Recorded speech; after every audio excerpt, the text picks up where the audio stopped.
Hello बच्चों, तो आज हम बात करेंगे जीओसी के फोर्थ डीपीपी में। चलिए एक एक क्वेश्चंस को देखना स्टार्ट करते हैं। तो फर्स्ट क्वेश्चन क्या है देखते हैं।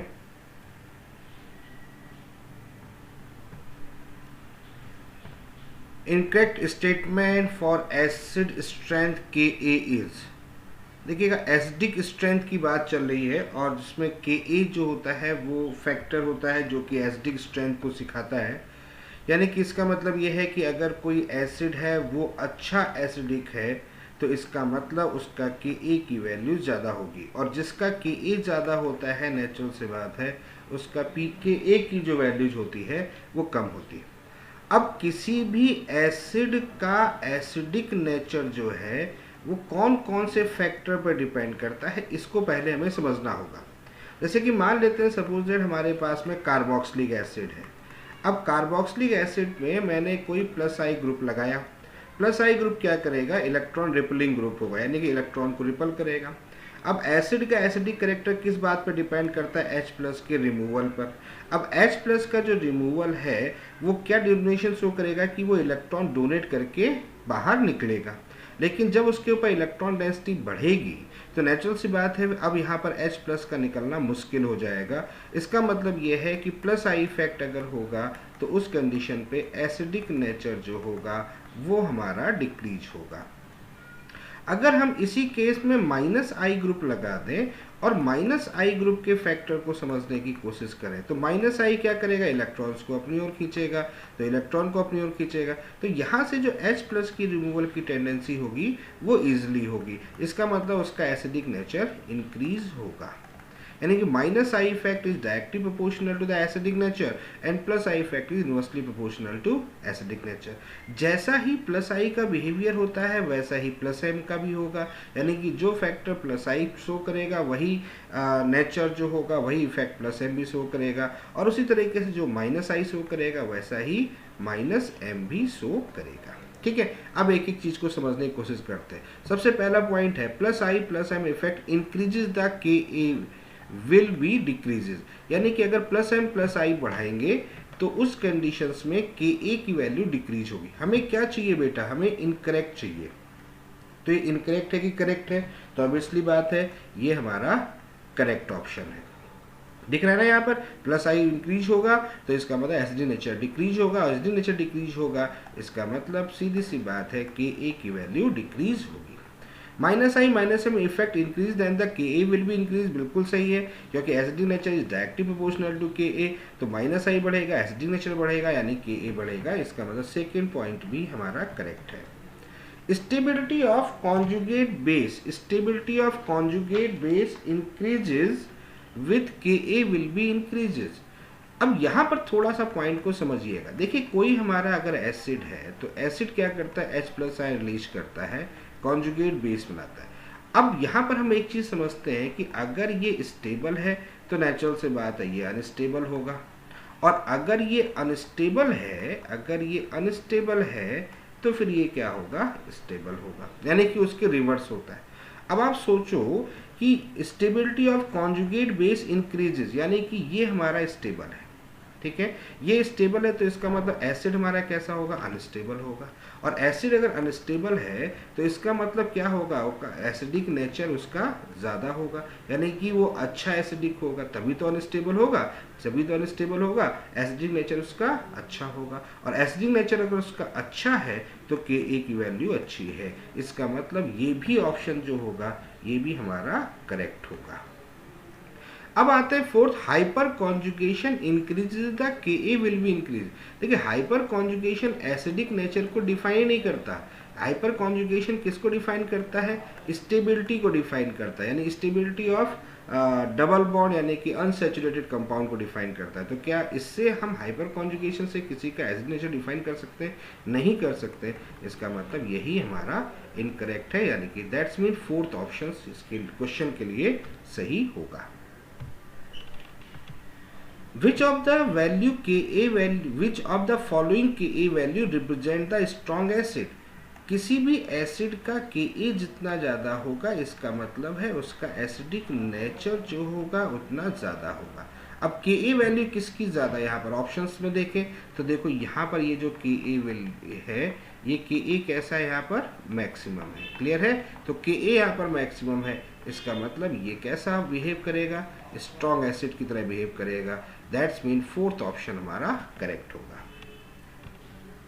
Among the following the strongest acid, strongest acid देखिएगा, अगर हम एसिटिलीन लेते हैं तो ये एसिडिक नेचर शो करता है, यानी कि H+ रिलीज करता है। ठीक है, ये हमारा कैसा होता है, ना एसिड ना बेस, यानी कि ये नॉन पोलर है। ये एसिड बेस नहीं होता, ये भी नॉन पोलर है। और ये भी कैसा होता है, एसिडिक होता है। क्लियर है। अब क्वेश्चन उठता है इन दोनों में से कौन सा अच्छा एसिड है, तो अल्कोहल जो होते हैं is the higher acidic then the acetylene, ये एक फैक्टर यहाँ पर होता है। दैट्स मीन इसका जो करेक्ट ऑप्शन होगा वो हमारा फोर्थ ऑप्शन करेक्ट होगा। For which carboxylic acid pKa value is the lowest, pKa value is the lowest. देखिए Ka इनवर्सली प्रोपोर्शनल टू क्या होता है, pKa होता है। क्लियर है, इसका मतलब है Ka जितना ज़्यादा होगा एसिडिक नेचर उतना ज़्यादा होगा, और एसिडिक नेचर जितना ज़्यादा होगा इसका मतलब pKa कम होगा। अब यहाँ पर एसिडिक नेचर जो है वो हम कार्बोक्सिलिक एसिड का डिफाइन कर रहे हैं। अब कार्बोक्सिलिक एसिड के साथ कौन कौन से ग्रुप लगे हुए हैं, देखो ये बेटा +I ग्रुप लगा हुआ है, ये कौन सा लगा है, -I लगा है, ये कौन सा लगा है, +I लगा है, ये कौन सा है, -I है। अब यहाँ पर हमें समझना पड़ेगा कि +I और -I क्या फैक्टर शो करते हैं। कार्बोक्सिलिक एसिड है तो ये क्या शो करेगा, H+ आयन रिलीज करने की टेंडेंसी रखेगा। H+ आयन रिलीज करने की टेंडेंसी का मतलब है इस हाइड्रोजन पर इलेक्ट्रॉन डेंसिटी की वैल्यू कम होना। अब यहाँ पर अगर हमने -I ग्रुप लगा दिया तो नेचुरल सी बात है इलेक्ट्रॉन्स को अपनी ओर अट्रैक्ट करेगा, तो इलेक्ट्रॉन डेंसिटी की वैल्यूज कम होगी, तो यहाँ से क्या होगा, इजिली H+ आयन रिलीज होगा कि नहीं होगा, और इजिली H+ आयन रिलीज होगा तो इसका मतलब एसिडिक नेचर इंक्रीज होगा। क्लियर है, समझ में आ रही बात। इसका मतलब एसिडिक नेचर इंक्रीज होगा तो Ka इंक्रीज होगा। अगर यहाँ पर हम +I ग्रुप लगा दें तो +I ग्रुप में ये क्या कंडीशन होती है, इस तरह कंडीशन होगी, यहाँ H+ एसिडिक नेचर शो करना। अब +I ग्रुप क्या करेगा, इलेक्ट्रॉन रिपल्सन करेगा। इलेक्ट्रॉन रिपल्सन करेगा तो इलेक्ट्रॉन डेंसिटी जो होगी उसकी वैल्यूज को क्या करेगा, इंक्रीज करेगा। इलेक्ट्रॉन डेंसिटी की वैल्यू इंक्रीज करेगा, इसका मतलब यहाँ से H+ आयन जो रिलीजिंग टेंडेंसी होगी वो यहाँ से डिक्रीज हो जाएगी। इसका मतलब यहाँ से क्या होगा, एसिडिक नेचर डिक्रीज करेगा, Ka डिक्रीज करेगा। तो -I इफेक्ट यानी कि +I, इसको हम कह सकते हैं +I inversely proportional to the acidic nature, और -I is directly proportional to acidic nature. Clear, तो -I किसका है, इन दोनों का -I है, और इन दोनों में से -I किसका ज़्यादा होगा, इन दोनों में से -I अगर देखेंगे तो ये फॉर्म जो होगा यानी कि triple bond is the more negative inductive effect then the double bond. That's mean correct option हमारा कौन सा हो जाएगा, सेकेंड ऑप्शन हमारा करेक्ट होगा। Strongest acid among the following, देखिएगा स्ट्रॉन्गेस्ट एसिड का मतलब होता है इजिली H+ आयन रिलीज, यानी वो कंपोनेंट जो इजिली H+ आयन रिलीज कर सकता है। अब इजिली H+ आयन अगर रिलीज करना है तो इसका मतलब ये है कि उस कंडीशंस पे -I इफेक्ट होना चाहिए। जितना ज़्यादा -I इफेक्ट होगा एसिडिक नेचर उतना ज़्यादा। रीजन क्या होगा, रीजन आप ऐसे समझ सकते हैं कि यहाँ पर हमारे पास में एसिड है और इस पर हमने कौन सा लगा दिया, -I लगा दिया, तो -I इलेक्ट्रॉन्स को अपनी ओर खींचेगा। जितना अच्छा खींचेगा तो इस ऑक्सीजन पर इलेक्ट्रॉन डेंसिटी की वैल्यूज क्या होगी, डिक्रीज होगी। इलेक्ट्रॉन डेंसिटी की वैल्यू डिक्रीज होगी तो इलेक्ट्रॉन डेंसिटी इंक्रीज करने के लिए ये H से इलेक्ट्रॉन लेने की कोशिश करेगा, जिसके कारण से यहाँ पर H+ आयन इजिली रिलीज होगा। तो इलेक्ट्रॉन डेंसिटी डिक्रीज करेगा तो एसिडिक नेचर जो होगा यहाँ पर इंक्रीज करेगा। क्लियर, अगर यहाँ पर हम +I इफेक्ट लगा दें तो +I इफेक्ट वाली कंडीशंस में क्या होगा, यहाँ पर OH है, ये क्या होगा, +I इफेक्ट होगा, तो ये इलेक्ट्रॉन को रिपल करेगा, तो यहाँ से H+ आयन निकलने की टेंडेंसी कम होगी। तो इसका मतलब इस कंडीशंस पे एसिडिक नेचर की वैल्यूज यहाँ पर डिक्रीज होगी। क्लियर है, समझ में आ रही बात। तो -I is directly proportional to acidic nature and +I inversely proportional to acidic nature होगा। क्लियर हो गया, बात समझ में आ गई। तो अब यहाँ पर देख लें, ये माइनस आई इफेक्ट शो करता है बेटा, ये भी माइनस आई इफेक्ट शो करता है, ये भी माइनस आई इफेक्ट शो करता है, और ये प्लस आई इफेक्ट शो करता है। तो माइनस आई इफेक्ट का ऑर्डर अगर हम देखें तो माइनस आई इफेक्ट में हेलोजन के केस में F सबसे ज़्यादा, फिर Cl, फिर Br, देन I। तो अब मुझे बताओ सबसे अच्छा एसिडिक नेचर कौन शो करेगा? दैट्स मीन फर्स्ट जो होगा वो अच्छा एसिडिक नेचर शो करेगा, यानी फर्स्ट का मतलब इसका मतलब फर्स्ट स्ट्रॉन्गेस्ट एसिड है। The basic character of amines can be explain. देखो अमीन का बेसिक नेचर कैसे डिफाइन होता है। अमीन जो है बेसिकली अमीन्स में क्या होता है, नाइट्रोजन पर लोन पेयर ऑफ इलेक्ट्रॉन्स होते हैं, है ना। तो ये लोन पेयर ऑफ इलेक्ट्रॉन ये किसी को डोनेट कर देता है, क्लियर है। डोनेट मतलब कंप्लीटली डोनेशन नहीं है, विद द शेयरिंग डोनेशन होती है। तो ये जो डोनेशन करता है तो ये लोन पेयर की अवेलेबिलिटी जो होती है वो इसके बेसिक नेचर को डिफाइन करती है, क्लियर है। अब यहाँ पर जो बेसिक नेचर है इसको डिफाइन करने वाले कौन साइंटिस्ट थे? एक तो लुईस थे। लुईस ने इस चीज़ को डिफाइन किया था कि जिसपे इलेक्ट्रॉन अवेलेबिलिटी ज़्यादा होती है, इजीली इलेक्ट्रॉन्स होते हैं, तो ये अकॉर्डिंग टू लुईस थे। और अभी दूसरा फैक्टर ये भी है कि अगर हम इसी नाइट्रोजन को H+ आयन दे किसी तरीके से, तो ये H+ आयन लेके स्टेबल आयंस का फॉर्मेशन करेगा, क्लियर है। क्या करेगा? स्टेबल आयन का फॉर्मेशन करेगा। तो ये जो इलेक्ट्रॉन लेने की टेंडेंसी है, मतलब किसके, हाइड्रोजन को लेने की जो टेंडेंसी है with the help of electron, और इसको डिफाइन किसने किया था? अगर ऐसा कोई कंपोनेंट करता है तो इसको हम बोलते हैं, ये डिफाइन करने वाले कौन से साइंटिस्ट थे? Bronsted Lowry. कौन से थे? Bronsted Lowry. तो ब्रॉस्टेड लॉरी ने भी इस अमीन के बेसिक नेचर को डिफाइन किया था, और लुईस ने भी इस अमीन के बेसिक नेचर को डिफाइन किया। तो basic character amine can be explained, तो explain Lewis and Bronsted, that's mean fourth option हमारा करेक्ट है। Which has the highest pKb। देखिए pKb क्या होता है, Kb क्या होता है? Kb होता है dissociation constant of the base. अब Kb किसी का अगर ज़्यादा है, इसका मतलब है उस कंपाउंड का बेसिक नेचर ज़्यादा है, क्लियर है। और एक और इम्पॉर्टेंट पॉइंट है कि pKb जो होगा वो कम हो जाएगा, मतलब Kb ज़्यादा, बेसिक नेचर ज़्यादा, तो pKb की वैल्यूज कम। अब pKb डिफाइन कैसे करेंगे या Kb कैसे डिफाइन करेंगे? तो अमीन्स की बात करते हैं, जैसे कि हमारे पास में ये टर्सरी अमीन है, ठीक है। उसी तरीके से हमारे पास में ये सेकेंडरी अमीन है, उसी तरीके से हमारे पास में ये प्राइमरी अमीन है, ओके, ये कंडीशन है। तो यहाँ पर नाइट्रोजन पर लोन पेयर ऑफ इलेक्ट्रॉन है, यहाँ भी नाइट्रोजन पर लोन पेयर ऑफ इलेक्ट्रॉन है, यहाँ भी नाइट्रोजन पर लोन पेयर इलेक्ट्रॉन है। तो R जो होता है प्लस आई इफेक्ट होता है। तो प्लस आई इफेक्ट क्या करेगा? इलेक्ट्रॉन को रिपल करेगा। इलेक्ट्रॉन को रिपल करेगा तो इस नाइट्रोजन पे इलेक्ट्रॉन की डेंसिटी इंक्रीज करेगी, इलेक्ट्रॉन डेंसिटी इंक्रीज करेगी। इलेक्ट्रॉन डेंसिटी इंक्रीज करने का मतलब है बेसिक नेचर का इंक्रीज होना। बेसिक नेचर का इंक्रीज होने का मतलब है Ka का इंक्रीज होना, और इसका मतलब है pKa का कम होना। तो हाईएस्ट pKb पूछा। अब देखो यहाँ पर क्या है, प्लस आई इफेक्ट ज़्यादा है ना, तो प्लस आई इफेक्ट जितना ज़्यादा होगा इसका मतलब बेसिक नेचर उतना ज़्यादा होगा, और बेसिक नेचर उतना ज़्यादा होगा इसका मतलब Ka ज़्यादा होगा, इसका मतलब pKa कम होगा।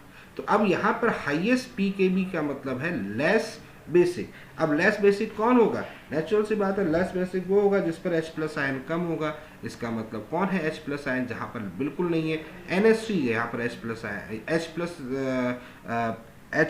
आयन, H+ I कहाँ पर, यानी कि इसका मतलब है plus I effect, H+ I के लिए, that's mean plus I effect. Plus I effect कहाँ पर है? लेस, सबसे लेस कहाँ पर है? फोर्थ पोजीशन पर है। तो फोर्थ पोजीशन पर है, इसका मतलब इसका हाईएस्ट pKb होगा, लेस Ka होगा। लिख दे रहा हूँ यहाँ पर, less Ka high pK, less Kb high pKb, less Kb high pKb। Amine are more basic than. Amine देखो किससे ज़्यादा बेसिक होगा? अमीन बेसिकली सबसे, अगर अमीन की बात करें तो अमीन में क्या नेचर होगा? अमीन में नाइट्रोजन पर loan pair of electron availability होती है, ठीक है। जितना इजीली इलेक्ट्रॉन होंगे वहाँ पर अवेलेबल होंगे, इसका मतलब उतना ही ज़्यादा उसका बेसिक नेचर होगा। और नाइट्रोजन की जो अवेलेबिलिटी होती है लोन पेयर ऑफ इलेक्ट्रॉन की ईजिली होती है और आसानी से ही किसी दूसरे एलिमेंट को मिल सकते हैं, इसलिए इसका बेसिक नेचर सबसे ज़्यादा होता है। अल्कोहल से भी होता है, ईथर से भी होता है, एस्टर से भी होता है। यानी कि amine is more basic than other. ठीक है, इसका मतलब ऑल ऑफ दीज, यानी कि more basic than all of these. Which of the following show the correct order of decreasing basicity in the gas phase? Decreasing basicity in the gas phase। देखो gas phase की बात करते हैं, एक चीज समझिएगा, यहाँ पर गैस फेज की बात करते हैं। जब हम गैसेस फेज की बात करते हैं तो plus I effect is directly proportional to basic nature होता है। क्या कहा मैंने? Plus I effect is directly proportional to basic nature consider करते हैं। जैसे कि ऐसे एग्जांपल ले सकते हैं, यहाँ पर C है, यहाँ CH3 है, यहाँ CH3 है, देन यहाँ पर आपके पास में N है। ठीक है, ये N है। अब प्लस आई इफेक्ट है, यानी कि ये प्लस आई इफेक्ट है, ये प्लस आई इफेक्ट शो कर रहा है, ये प्लस आई इफेक्ट शो कर रहा है। तो प्लस आई इफेक्ट कर रहा है तो इलेक्ट्रॉन को क्या करेगा? रिपल। तो इस कंडीशन पे नाइट्रोजन पर इलेक्ट्रॉन की डेंसिटी जो होगी वो इंक्रीज करेगी, और इलेक्ट्रॉन की डेंसिटी इंक्रीज करेगी तो बेसिक नेचर जो होगा वो इंक्रीज करेगा। तो इसके लिए अगर प्लस आई की बात करें तो टर्सरी अमीन जो होगा वो हाईली बेसिक होगा, देन सेकेंडरी अमीन से, देन प्राइमरी अमीन से, और देन हम लेंगे अमोनिया। ये हमारा ऑप्शन करेक्ट होगा। तो चेक कर लेते हैं ये ऑप्शन हमारे पास में कहाँ है। तो देखिएगा 3, 2, 1, देखो ये 3 है, ये 2 है, ये 1 है, ये अमोनिया है। फर्स्ट ऑप्शन करेक्ट है। Which of the following show the correct order of decreasing basicity in aqueous medium? देखिएगा बेटा, एक चीज ध्यान रखिएगा, दो पॉइंट को समझिएगा। इन गैस फेज में क्या होता है? Plus I effect is directly proportional to basic nature define करते हैं। ठीक है, लेकिन बात करते हैं in aqueous phase. Aqueous phase में दो फैक्टर डिसाइड होते हैं। फर्स्ट, एक तो इंडक्टिव इफेक्ट जो है वो तो है, और दूसरा होता है हाइड्रेशन या सॉल्वेशन। ठीक है, हाइड्रेशन और सॉल्वेशन इफेक्ट। ठीक है, अब हाइड्रेशन और सॉल्वेशन इफेक्ट में क्या होता है? देखो प्लस आई तो मतलब यानी कि प्लस आई बेसिक नेचर को इंक्रीज करता है, ये तो हमारा फिट है, इसमें तो कोई दिक्कत नहीं है, बेसिक नेचर को इंक्रीज करता है। लेकिन हाइड्रेशन या सॉल्वेशन की बात करते हैं तो हाइड्रेशन या सॉल्वेशन में एक इम्पॉर्टेंट पॉइंट होता है कि अमीन को जब भी हम वाटर के साथ डिजॉल्व करते हैं तो वो वहाँ पर अमोनियम आयन का फॉर्मेशन करता है, अमोनियम आयन का फॉर्मेशन करता है। और जितना ज़्यादा ये स्टेबल अमोनियम आयन होगा, इसका मतलब है उतना ही अमीन बेसिक नेचर शो करेगा। जैसे कि मान लेते हैं हमारे पास में R3N था, R3N ने वाटर के साथ डाला तो क्या बना यहाँ पर? RN, R, यहाँ पर R और देन H, हाइड्रोजन। अब देखिए अमोनियम आयन यहाँ जो बना, ये वाटर में पड़ा हुआ तो ये क्या करेगा? हाइड्रोजन बॉन्ड बनाया, किसके साथ में? वाटर के साथ में। अब उसी तरीके से यहाँ पर R2NH ले लो, इसको वाटर के साथ डालो तो यहाँ क्या कंडीशन होगी? RNR, यहाँ H हो गया, यहाँ H हो गया, तो यहाँ पर भी अमोनियम आयन फॉर्मेशन। अब यहाँ पर अगर बात करें हाइड्रोजन बॉन्ड, देखो एक हाइड्रोजन बॉन्ड ये बना और एक हाइड्रोजन बॉन्ड, यानी इसमें फॉर्मेशन किसका होता है? हाइड्रोजन बॉन्ड का। यहाँ पर अगर बात करते हैं जैसे RNH2 लेते हैं, इसको वाटर के साथ लेते हैं तो यहाँ क्या बनेगा? R, यहाँ पर H, यहाँ H, यहाँ H। ठीक है, और अब यहाँ पर हाइड्रोजन बॉन्ड, ये हाइड्रोजन बॉन्ड, यहाँ पर भी हाइड्रोजन बॉन्ड और यहाँ पर भी हाइड्रोजन। तो इसका मतलब हाइड्रोजन बॉन्ड बन रहा है, और जितना ज़्यादा हाइड्रोजन बॉन्ड बनेंगे इसका मतलब उतना ही ज़्यादा वो स्टेबल होगा, उतना ही ज़्यादा स्टेबल होगा, और जितना ज़्यादा स्टेबल होगा इसका मतलब उतना ही ज़्यादा वो बेसिक नेचर शो करेगा। अब यहाँ पर दो चीज़ों को समझने को से, कौन स्टेबल होगा? स्टेबल ये होगा, कौन स्टेबल कौन सा होगा? अमोनियम आयन की बात कर रहा हूँ मैं, कौन? Ammonium ion. Ammonium ion stable होगा, तो जितना अमोनियम आयन स्टेबल होगा इसका मतलब है कि ये जो होगा उतना ही मोर बेसिक नेचर शो करेगा। अब यहाँ पर अगर बात करें तो इसके थ्रू, यानी किसके थ्रू, अगर हम बात करते हैं इसके थ्रू, तो इसके थ्रू हमारा ऑर्डर होता है 3 to 1, और इस इफेक्ट के थ्रू बात करते हैं तो यहाँ पर होता है 1 to 3। तो दोनों फैक्टर एक दूसरे के अपोजिट हो गए कि नहीं हो गए? तो इसलिए यहाँ पर जो एक्चुअल ऑर्डर निकल के आता है एक्सपेरिमेंटल, वो आता है 213 अमोनिया। ये हमारा एक्सपेरिमेंटल ऑर्डर करेक्ट निकल के आता है। तो सही आंसर हमारे पास में क्या होगा? 213 अमोनिया। तो ये ऑप्शन हमें देखना पड़ेगा कौन सा ऑप्शन है हमारे पास में। थर्ड ऑप्शन को आप देखो, यहाँ देखो 2 है यानी सेकेंडरी है, यहाँ पर आपके पास प्राइमरी है, ये टर्सरी है, ये अमोनिया है, इसका मतलब थर्ड ऑप्शन करेक्ट है। Number of pi electron in, देखिए number of pi electron define करने हैं। नंबर ऑफ पाई इलेक्ट्रॉन कैसे डिफाइन होते हैं? देखिए पाई इलेक्ट्रॉन एक तो पाई बॉन्ड में होते हैं, और साथ में नंबर ऑफ इलेक्ट्रॉन वो भी इलेक्ट्रॉन यूज करते हैं, इलेक्ट्रॉन यूज इन कॉन्जुगेशन। जहां पर कॉन्जुगेशंस के लिए इलेक्ट्रॉन यूज करते हैं उनको भी हम लोग पाई इलेक्ट्रॉन बोलते हैं। तो देखो ये पाई बॉन्ड है, ये पाई बॉन्ड है, ठीक है, तो यानी कि इसमें 2 हो गए, इसमें 2 हो गए, ये तो 2 हो गए। अब यहाँ पर ये कॉन्जुगेशन लोन पेयर दिख रहा है, नहीं दिख रहा है, तो ये भी कॉन्जुगेशन सिस्टम शो करे। कॉन्जुगेशन सिस्टम तो आप जानते ही हैं, ठीक है, तो ये भी 2 इलेक्ट्रॉन यूज होंगे। तो 2 + 2 + 2 = 6, यानी कि जो फाइनल आंसर आएगा हमारे पास में वो आएगा 6, किसका? इलेक्ट्रॉन्स का। Which of the following is not an aromatic compound? देखिएगा 3 चीजें ध्यान रखिएगा, एक होता है एरोमेटिक, एक होता है एंटी एरोमेटिक, क्लियर है, और एक होता है हमारा नॉन एरोमेटिक। ये 3 फैक्टर्स होते हैं। एरोमेटिक वो होते हैं, बेसिकली एरोमेटिक वो होते हैं जो हकल रूल को फॉलो करते हैं, ये तो हम जानते हैं हकल रूल को फॉलो करते हैं। बट एरोमेटिक में क्या कंडीशन होती है? 4n + 2 = पाई electron plus lone pair electron, ये कंडीशन होती है। इसमें अगर n की वैल्यू 0, 1, 2, 3 आ जाए तो इसका मतलब ये एरोमेटिक है। अगर हम यही फॉर्मूला यहाँ लगा दें 4n + 2 = pi electron plus lone pair of electron, और यहाँ n की वैल्यू 1/2 आ जाए, 3/2 आ जाए, एसेट्रा आ जाए, तो ये एंटी एरोमेटिक है। और जहाँ पर कॉन्जुगेशन नहीं होता है, कॉन्जुगेशन नॉट प्रेजेंट, कॉन्जुगेशन नहीं होता है, जहाँ पर कॉन्जुगेशन नहीं होता है वो नॉन एरोमेटिक होता है।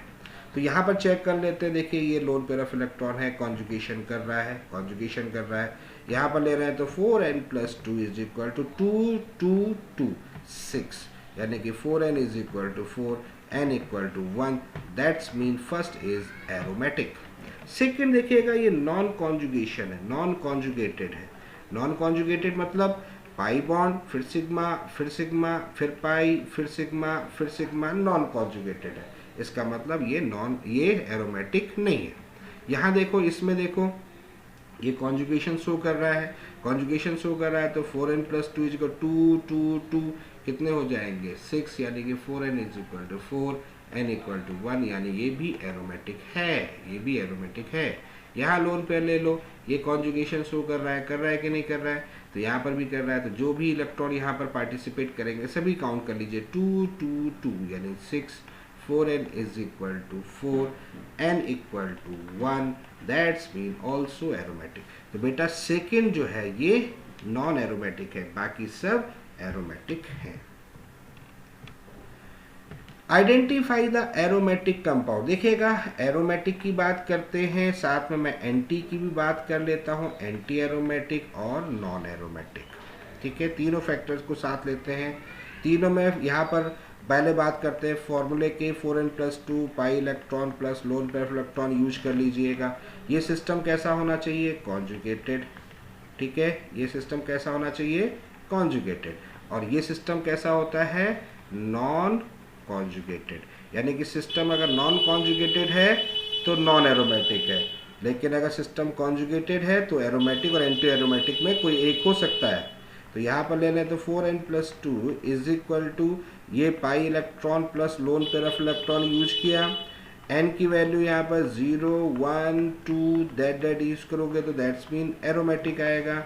और अगर हमने 4n+2 is equal to pi electron plus lone pair use किया, एन की वैल्यूज अगर 1/2 3/2 5/2 आ जाए तो दैट्स मीन ये एंटी एरोमेटिक होगा और ये नॉन एरोमेटिक। ये कॉन्सेप्ट होता है। चलो चेक कर लेते हैं यहाँ पे फटाफट।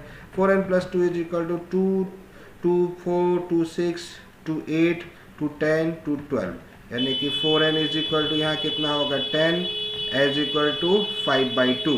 तो n इक्वल टू 5/2 है, इसका मतलब ये कौन सा हो गया, एंटी एरोमेटिक होगा। ठीक है, यहाँ चेक कर लेते हैं। 4n+2 इज इक्वल 2 2 4 2 6 2 8 2 10, 10 हो गया तो 4n is equal to 8, n is equal to 2, तो कौन सा होगा, एरोमेटिक होगा।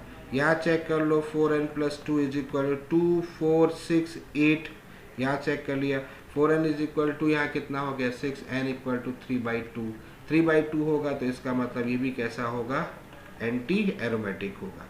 और यहाँ पर भी चेक कर लेते हैं 4n+2 इज इक्वल टू कितना हो गया 4, 4n is equal to 2, n equal to 1/2, ये भी कैसा होगा, एंटी एरोमेटिक होगा। क्लियर है। तो अगर ओवरऑल देखा जाए तो यहाँ क्या कंडीशन है, anti aromatic, aromatic, anti aromatic, anti aromatic, ये एरोमेटिक है, तो ये में चेक करना है, तो सेकेंड ऑप्शन करेक्ट है। Which the following is non aromatic compound. Non aromatic compound वो होते हैं जो non conjugated, non conjugation show करते हैं, नॉन कॉन्जुगेटेड हो और नॉन प्लेनर हो। ठीक है, नॉन कॉन्जुगेटेड नॉन प्लेनर हो, वो हमारे नॉन एरोमेटिक होते हैं। ठीक है, क्लियर है। और एरोमेटिक कौन से होते हैं, एरोमेटिक की बात करते हैं, एरोमेटिक होते हैं कॉन्जुगेटेड और प्लेनर होते हैं। ठीक है, और एरोमेटिक और एंटी एरोमेटिक दोनों ही ये कंडीशन शो करते हैं। ठीक है, एरोमेटिक कंडीशन में क्या होता है, एरोमेटिक कंडीशन में 4n+2 is equal to pi electron plus lone pair of electron use करते हैं। तो यहाँ पर n की वैल्यू जो है वो 0 1 2 आती है, तो इसका मतलब ये एरोमेटिक होता है। और एंटी एरोमेटिक में भी यही कंडीशन है, अगर 4n+2 is equal to pi electron plus lone pair of electron use किया, n की वैल्यू 1/2 आ जाए, 3/2 आ जाए, तो ये एंटी एरोमेटिक होता है। तो यहाँ पर मैं आपको बता दूं, देखो ये जो है ये एरोमेटिक है, चेक कर लीजिएगा, ये भी जो है वो एरोमेटिक है। लेकिन ये जो है इसकी बात करें तो ये नॉन प्लेनर होता है। कैसा होता है, नॉन प्लेनर होता है। तो due to the non planar that is called to non aromatic. Clear है, तो ये नॉन एरोमेटिक होता है, इसीलिए इसमें थर्ड ऑप्शन हमारा करेक्ट है। ये फेरोशिन भी कैसा होता है, एरोमेटिक होता है। क्लियर है, समझ में आ रहा है। तो नॉन एरोमेटिक बहुत इंपॉर्टेंट है, एग्जाम्पल ध्यान रखिएगा, बहुत जगह कंपटीशन में ये पूछा जा चुका है। तो नॉन एरोमेटिक होता है क्योंकि नॉन प्लेनर होता है। Among the following the anti aromatic species, देखिएगा कंडीशन को समझिए। एरोमेटिक कौन से होते हैं, जिसमें 4n+2 is equal to pi electron plus lone pair of electron use करें और n की वैल्यू 0 1 2 आ जाए। ठीक है, आगे भी आ सकती है। एंटी एरोमेटिक कौन से होते हैं, एंटी एरोमेटिक वो होते हैं जिसमें 4n+2 is equal to pi electron plus lone pair use करें, ये फॉर्मूला यूज करें, हकल रूल्स होता है, और n की वैल्यू 1/2 3/2 आ जाए, तो ये एंटी एरोमेटिक होते हैं। और नॉन एरोमेटिक कौन से होते हैं, नॉन एरोमेटिक जो होते हैं वो नॉन कॉन्जुगेटेड सिस्टम होते हैं, यानी कॉन्जुगेटेड सिस्टम नहीं होते, नॉन कॉन्जुगेटेड सिस्टम होते हैं। क्लियर है, ये कंडीशन। तो चेक करें अपन यहाँ से, तो शुरुआत करते हैं। 4n+2 इज इक्वल टू, देखो एक कॉन्जुगेटेड सिस्टम है, तो कॉन्जुगेट सिस्टम है, तो यहाँ पर कितना हो जाएगा, पाई इलेक्ट्रॉन 2, यानी n equal to 0, that's mean aromatic. तो फर्स्ट एरोमेटिक हो गया। इसको चेक कर लो, 4n+2 इज इक्वल टू 4, तो 4n is equal to 2, n equal to 1/2। इसका मतलब ये जो कंडीशन है ये किसको शो कर रहा है बेटा, एंटी एरोमेटिक। ये देखिएगा आप, ये हमारा नॉन कॉन्जुगेटेड सिस्टम है। कौन सा सिस्टम है ये हमारे पास में कौन सा सिस्टम है ये नॉन कॉन्जुगेटेड सिस्टम है। तो नॉन कॉन्जुगेटेड सिस्टम है, तो इसका मतलब ये नॉन एरोमेटिक है। क्या है ये, नॉन एरोमेटिक। कंप्लीटली कॉन्जुगेशन होना चाहिए, जो कि पॉसिबल नहीं है। यहाँ तक तो कॉन्जुगेशन है, आगे यहाँ नहीं है। और इसमें देखो ये कॉन्जुगेटेड सिस्टम है, ये पूरा कॉन्जुगेट सिस्टम है तो 4n प्लस 2 2 2 4 2 6, यानी कि 4n is equal to 4, n equal to 1, that's mean aromatic. तो फाइनली हमारा जो आंसर हमसे पूछा गया एंटी एरोमेटिक, सेकेंड ऑप्शन हमारा करेक्ट है। तो बच्चों ये रही आज की डीपीपी। चलिए फिर मुलाकात होगी नेक्स्ट डीपीपी के साथ।